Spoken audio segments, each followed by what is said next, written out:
Now, Miguel is here also with Nina Hamid, who is his host. Good evening, and thank you so much for joining us on Botswana Television. Thank you for inviting us. Good evening. Now, let's start with you, Miguel. Take us through the whole inspiration. What really inspired this cycling?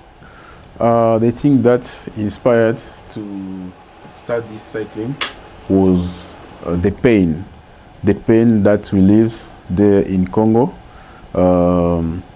Between a conflict. Goma, Congo is known as a country with a lot of conflict, a lot of war. And I said, I cannot keep quiet. I have to do something for my country. I have to show also another image of the country, to show that in Congo is not only war, only dance, only something like that. In Congo we have despite the war, we also have young people that is strong and can achieve so many things across the world. Yeah. That's incredible. Now, still with you, I want to understand, how does this initiative that you have embarked on cycling 6,000 kilometers connect with your personal experience growing up in a conflict-affected area like DRC? For me, I said, with Pedals for Peace, I want to inspire other young people, not only from Congo, but all over Africa, to use their talent to claim for something, for peace, use their talent for a good cause. Like we can dance for peace in our country. We can run for peace. We can cycle for peace. So I wanted with this journey to inspire young people across Africa that not only violence that can solve a problem. We can solve a problem with our talents that God give to us. All right. Now that God given to us. Now you're talking about the power of movement. Coming to you, Nina. Why have you find it important to expand his voice through this movement and the initiative, A Pedal for Peace? I feel that the youth, with his attitude and determination to get the voice across, I felt it was important to support him. So my support has been in Botswana to arrange for his, along the journey, to provide him with accommodation and food, because he had no financial support when he embarked on this journey. And he didn't know anyone in Botswana, he'd never been here. So basically I've provided him with that support to understand how to travel from Kasane to Gaborone. And when he arrived in Gaborone, I just felt that we can't just allow him to enter and leave without the nation hearing what he's trying to achieve. So that's how I got involved with providing him with this host, to host him and provide him with the support. I'm intrigued, and I want to understand how do you get to see him coming all the way from Congo into Botswana? I understand there are some other countries that he's been there before coming to Botswana. How did you get to connect with him? As you already mentioned, he has never been in this country before. I had no idea that Miguel was embarking on this journey, but then a South African journalist who'd covered the elections here last year, she contacted me and said she's just heard about this young gentleman, and when he comes to Botswana, can I assist in any way? And because I'm originally from Tanzania, and I also lived and worked in Rwanda, I know, and I've been to DRC and to Goma, I just felt I needed to give that support because I understand the culture and the environment in those countries compared to what it's like in Botswana. I've been living in Botswana for nearly 30 years, but I know the area he's come through, and Zambia obviously he's come through. So that's why that's how I got to hear about him and to start to support him. All right. I'm also interested in coming to you, Miguel. You've been to Rwanda, Tanzania, and Zambia. How has the reception been? How have you been able to navigate through all these countries going down south into Southern Africa? It was not easy. I started my journey in Goma.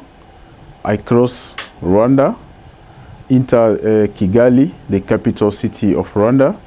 After the capital city, I crossed the border to Rusumo, the border between Rwanda and Tanzania. And when I crossed all those countries, I tried to find some people, talk with them about my message, the message that I carry, the message of peace, and is inspiring young people to use their talent against violence. I crossed all those countries, Tanzania, Botswana, so many challenges across the way, along the way. And I was surprised for the welcome that I get here in Botswana. And I can say Botswana is the best country since I started my journey, where I was very well welcomed, and the country where I feel free to any aspect, security, I can say also for drivers, to all those countries, the driver, they don't respect like something for the road, but here in Botswana is different, and there is a short place for cyclists. The big challenge here was from Panda Matenga to Nata, crossing the bush, the park.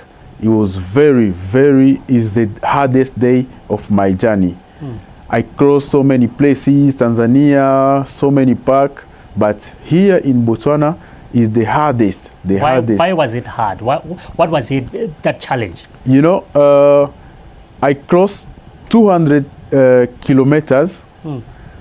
200 kilometers, no people, only animals, elephants, no place where I can stop to buy even water. I use a lot of energies because I wanted to go out of the bush, out of the park. So I use a lot of energy. Another challenge was the sun. You know, the weather here is very sun when during the day. For me, it was very difficult. I arrived very tired, very tired. But I can say also Botswana is also the good country, the goodest country, because people here are, I don't know what can I say, are kind, are very, they show me solidarity. I can say other thing in Panda Matenga. In Panda Matenga, when I arrived there, there was no place where I could sleep, no place to sleep, no hotel. I tried to find some place like hotels, no hotel, full booking, and some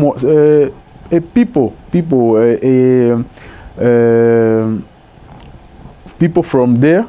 Mr. Tengenane Tuelo, he told me he's a former council. He helped me with a place to sleep. I tried to explain my project to him, to say I'm doing this for you. He said, all we are African. I will host you tonight to my house. I will give you a hot shower.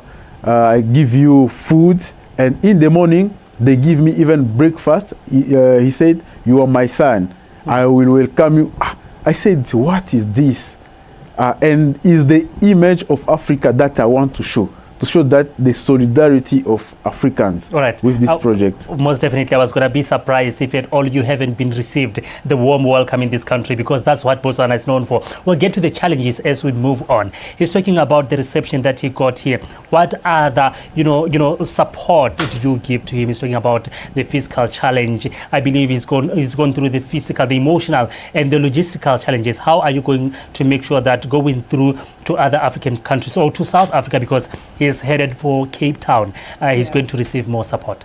Well, together with the DRC embassy here, who I contacted when I heard he was coming, and although they were aware of it, they didn't know when he'd be arriving and things like that. So now the ambassador from here has been in touch with the ambassador from Pretoria, and that's why he's heading towards Cape Town through Pretoria and Johannesburg rather than going through Mafeking.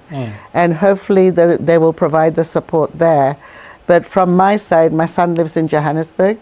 So my son will accommodate him when he gets to Johannesburg. And I've got also some relatives in Cape Town, maybe they can help as well.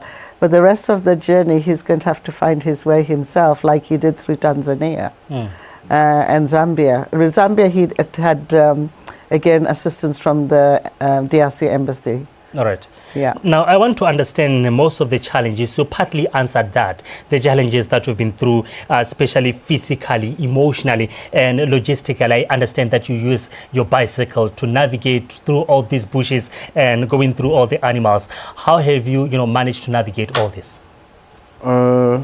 Before to start the journey, I had the time to be prepared for all those challenges. Because it took me 1 year to be prepared. I prepare myself to be ready, like ride 8 hours alone, 9 hours alone. Is not. I have to be well prepared and be prepared emotionally. When I ride, I have to know. I see like 200 is 10 kilometers. I don't mind how far I go. I just go because when I remember why I'm pedaling, I pedal for peace, for displaced children in my country, for conflict, for that, to inspire young people. I said in my mind, I cannot give up. I have to go. I have to push till to my destination, that is Cape Town. So I said, no, I cannot give up. I was well prepared my body, everything. All right, we are towards the end of this conversation with the message that he is hoping to, to give to the whole world through his journey. How are you perceiving young people, especially talking about his talents, using his talent for the power, for peace and, spreading the message of peace? How do you implore young people not to sit in the situation or the predicament that they could find themselves in order to go out and, be the voice to the voiceless? We've actually this morning been to the Mabala project and spoke to the youth there to inspire them, and also with some of the other organizations within Gaborone. I've been talking to them and trying to get across the message that the youth should not sit back and expect things to fall in their lap. They need to have a vision and a dream of what they want to do, and then go for it with a positive attitude. We've got a lot of mental health issues here in Botswana. And, the suicide rates are increasing daily. So how do we motivate the youth? And that's how I'm trying to get the message across that, look at this young gentleman, 23 years old, and he's embarking on this solo trip with no support. No one guiding him or, supporting him mentally or physically or spiritually. He's doing it all himself. If he can do it, why can't you? When you've got no conflict, no war, no poverty as such, compared to his country in Botswana, why are we having these issues with our youth? That's incredible. Now we are wrapping up our conversation. Maybe getting to you. I want you to paint this picture. You arrive in Cape Town. That is your destination. What is your ultimate goal? And how are you going back to DRC? Are you cycling back or are you flying back to DRC?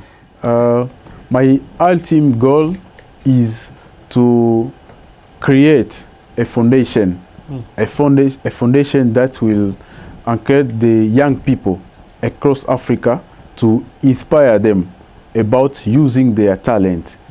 That will to show young people that even if you have a talent, you can use your talent for a good cause. And after that, also I'm writing a book. I will write a book that will inspire young people about my journey, how I start my journey without anything, without any support from Goma. And I said, I'm going to Cape Town, only my back and my legs, and to inspire them that they cannot give up about their dream and they have to dream big.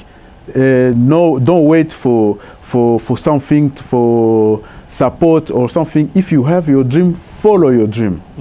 Yeah. That's incredible. Maybe the last word in just a mini second as we wrap up to maybe different stakeholders in support of causes like this one. How should we come on board if, good initiatives like this ones are being, started? I think he does have a Facebook page, and there's a lot of followers from DRC and other countries, but the Botswana needs to follow that, put forward questions to him.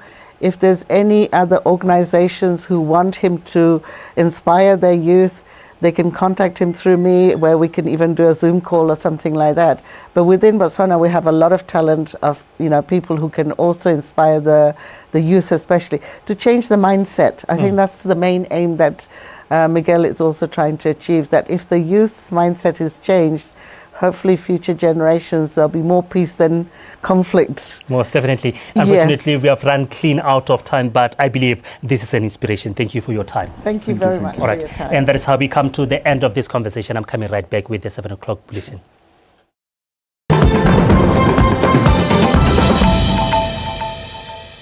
Bagaitsu, hurt people will hurt other people. So let's break the cycle of violence. Seek help, even if you were abused many years ago. Do not wait for a volcano